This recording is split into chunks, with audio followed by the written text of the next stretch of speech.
I want to talk about QR codes. I bought a little handheld Dymo label printer, and instead of just buying the cheapest version, which was about 60 New Zealand dollars, I bought the one which actually included the software, which was another $40 on top of that. What I actually found with the software is that I could actually create little QR codes on the labels, and although my strip is only 1/2 inch wide, or 12 mil, I could actually make 8mm high QR codes, and they work fine.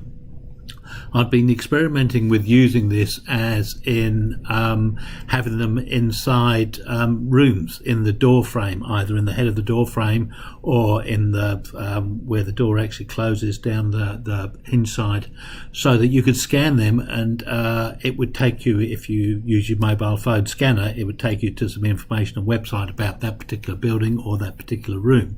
So you could actually have room data sheets on there. If you actually had a dynamic page which was linked to a database, you could see when the last people came in and did any work, or whether there was any work orders associated with that. So I found QR codes quite good because they took you somewhere. They had a flexibility. The other thing is with QR codes is that you can do a static or a dynamic one, and a dynamic one is basically going to a web page and you can change the web page. So if you've got a database that's updating a table on your web page, then that's dynamic. So you can actually use the same QR code all the way through. I tried using a QR code here on this particular one. And the idea behind the QR code is inside Revit you can actually have 2D ones quite easily. It's just basically an image, but trying to actually get a 3D one that will actually work in a space.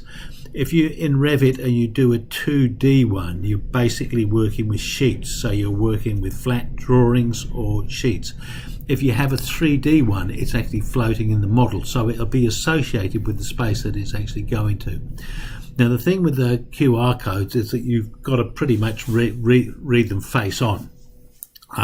But if somebody has transferred or they've taken a screenshot, like for example this one here, if somebody just took a screenshot of this part of the plan and sent it on to a builder, the builder could just scan that and he could get some information on it. I've actually made these clickable so that they can actually, you can go and get some information on that particular one. This one goes to my blog site, which is very interesting. But I'd set this up so that the QR codes are floating, sorry, if I just go back to the floor plan there, they're floating right in the middle of the space, so that you can actually associate them with the space, or like on here you can click them because you've actually got access to the 3D PDF. But if you only actually had a 2D scan or a part of a thing, it would actually give you the information that you want. So I suddenly thought, well, it's very easy to get 2D images into Revit, not a problem at all. And so I thought, well, the 3D ones won't be any trouble at all. But in fact, they were extremely difficult. I tried a number of different ways to do it. One of the ways was using Blender, and in Blender you can bring an image in and then you can extrude it, and then you actually have to convert it into a different format that comes out as an STL, and then you actually have to try and transform that into a .dwg or a .dxf, and then you've got to sort of get it into a 2D or into an AutoCAD program, and then you've got to bring it into Revit. So it started to get quite complicated. I then found you could use FormIt to actually, you could create them inside a program called Tinkercad, which is an Autodesk program. Oh, sorry, here's one of the examples of where I use a barcode. But the barcode, when you scan it, only gives you this data. So it doesn't give you a URL, it doesn't take you anywhere, so it's not that useful. Inside Tinkercad, which is a free program, there is a QR code generator in the gallery that you can actually select and bring in your own, and then you can actually give it a QR, an address. So here I'll actually just take my blog site and put it into the QR code generator, and you'll see that the shape changes. And if I just go to the top on that, and if I was to scan that straight face on, it would work fine. you'll be able to do that. The nice thing in this is that you can alter the colours. So there, and some of those comes through. You do want bolder colours to go through. Now, when you export from here, you actually export as a .obj or a .stl. I have found a process whereas if you export as a .obj, you can take it out. There is a very old FBX converter 2013.3, which is an Autodesk product.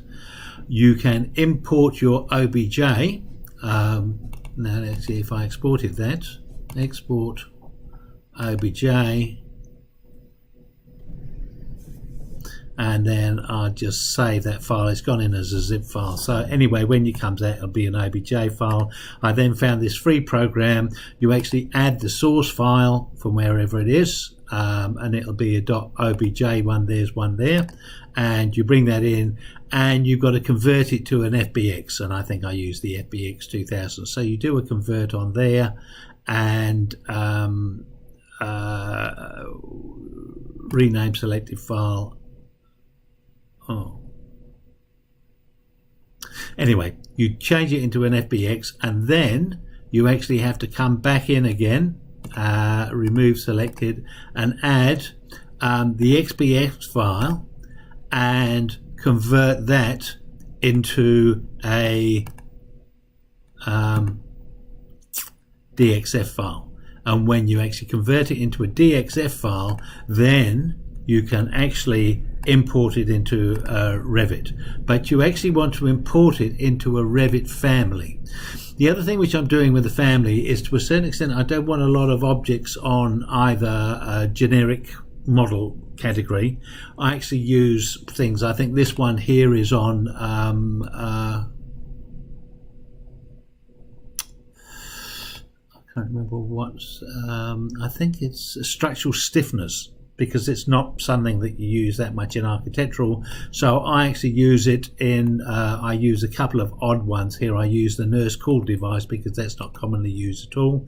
And I use something like structural stiffeners or telephone devices or some other one that's quite obscure, that's not quite commonly used. And that means that you can quite easily turn that category off, so that if you need that information, it's there. If you don't need that information, it's quite easily closed off. I did try bringing these in as PDFs, sorry, as DWGs, but what I actually found was a lot of the faces were triangulated. And in this one, you can see there's a slightly purple hue on that one, and that one's got a darker color. When you've actually got them in, you can then bring them in as a family into the Revit, so that I can actually bring in and actually load into the project, and I can choose the project that I want. And in this one, I think I've only got that one open, so I just say, yeah, load it into there, and I can bring it in and just drop them in there.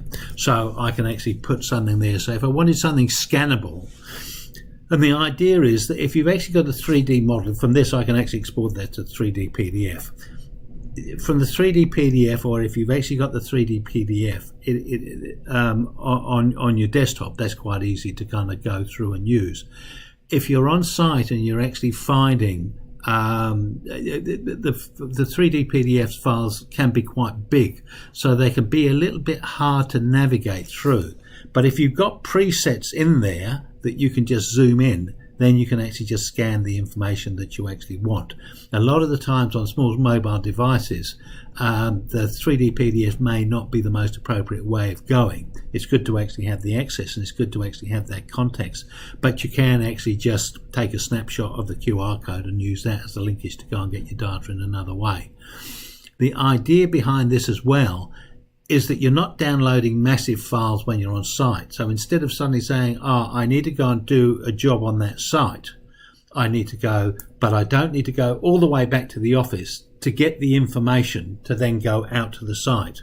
and then find that I've selected the wrong information. The idea is that you can go out to site, there's a barcode on a door frame somewhere that you can scan, it pulls down, it says the information is on a 3D PDF or on 2D PDFs or something like that.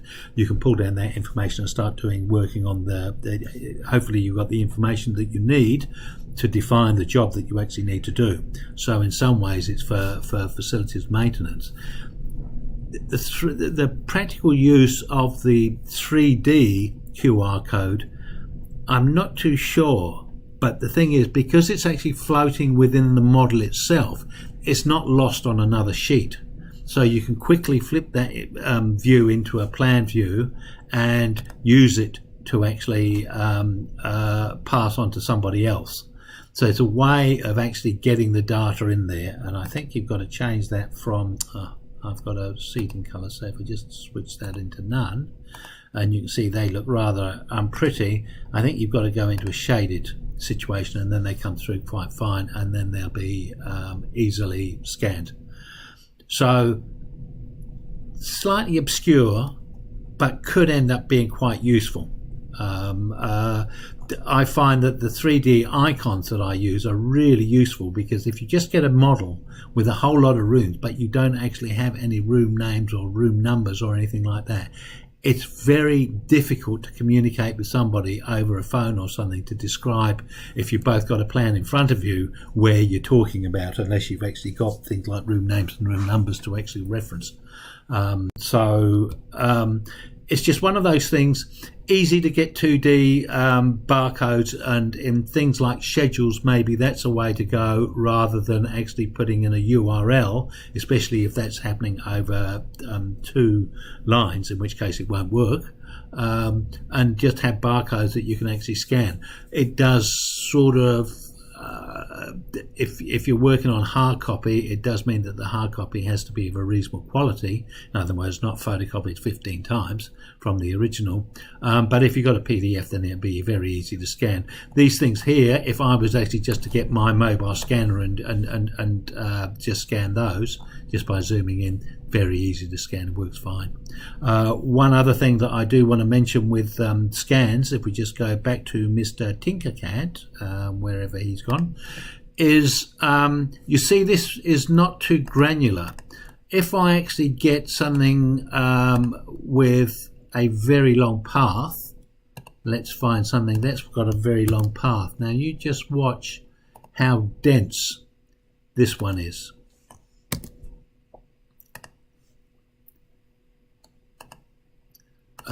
It ends up being a lot more dense than the other one, because like if you just put 1, 2, 3, you'll see it's very loose. It's not it's the number of squares ends up being, it makes the squares smaller, or the little pixels inside they're smaller, depending on how much information it's trying to cram into a certain space. And the denser it is and the smaller these little squares, the larger it has to be able to scan, to be picked up properly. So one thing that you can use is you can use, I think it's Tiny URL. There are a couple of free URL places which will actually shorten a long URL. So if you've actually got that very long URL there, make tiny,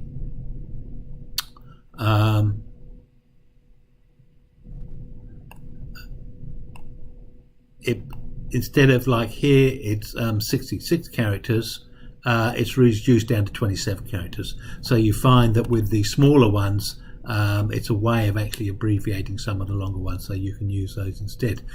The only thing that does is it takes you first to their site, then they actually change, tell you, no, go now and look at that one. So it's sending you to 2 places on the mobile device. Overall, it's not that much extra time that it takes, and once you've actually got the link at the other end, you can do your download, so no problems at all with that. I hope that's been of interest. Thank you very much for watching.